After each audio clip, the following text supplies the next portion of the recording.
Kai's Korner Productions presents Tayna's Dawn, The Adventures of Ryes and Garth, Book 1, written by Marie Daly and narrated by Alexander Doddy. A thunderstorm began early in the morning, and even as the rain was furiously pouring out of the sky, they knew they couldn't stay where they were camped. The hill was too exposed, and the open land around them offered no immediate shelter from the storm. They were in an area with rolling, exposed hills, but the lowland between still held a very few trees. Since they decided to head in a southwest direction to get back on course, they had to cross the creek, and it looked as if there were more trees on the other side, and more of a chance to find some kind of shelter. Maren led them, carefully guiding Honey across the stony creek bed. The now swift flow of the water had him feeling nervous, but Honey remained calm in his hands and responded to his guidance, as Shad gave her the occasional slap on her rump to get her moving again when she did balk. Tor was staying beside Shad, carrying both his and her backpacks.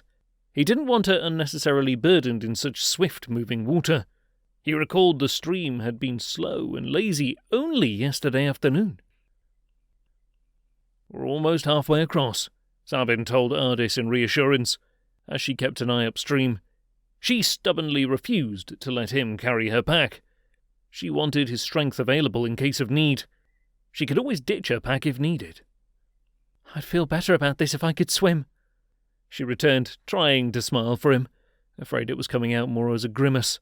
She was wet and cold, and her face muscles didn't feel right.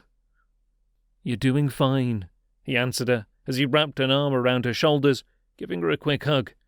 This seemed to make her feel better, as her smile relaxed into something more genuine. "Keep moving," Garth ordered. He and Ryes were bringing up the rear. She had stopped a moment to pull up some water plants to put in her gather bag. "These are excellent in soups and stews," she informed him, as he rolled his eyes skyward and shook his head. "You could wait until either the rain has stopped or the stream's waters have subsided," he scolded, feeling uncomfortable with the rushing water around them. She stood back up and returned to his side.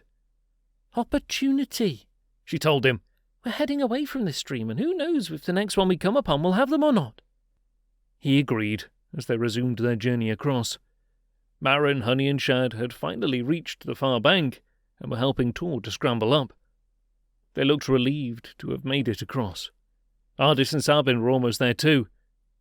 Suddenly, a loud rumble sounded, and as Ryes froze trying to identify it, Garth quickly grabbed her hand, rushing her back the way they just came, since it was a closer bank.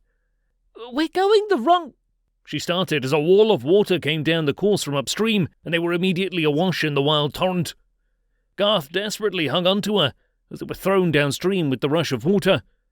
Ryes was dashed into a low-lying tree limb, but managed to grab hold of it and hung on for dear life, digging her claws deep through the bark and into the wood itself.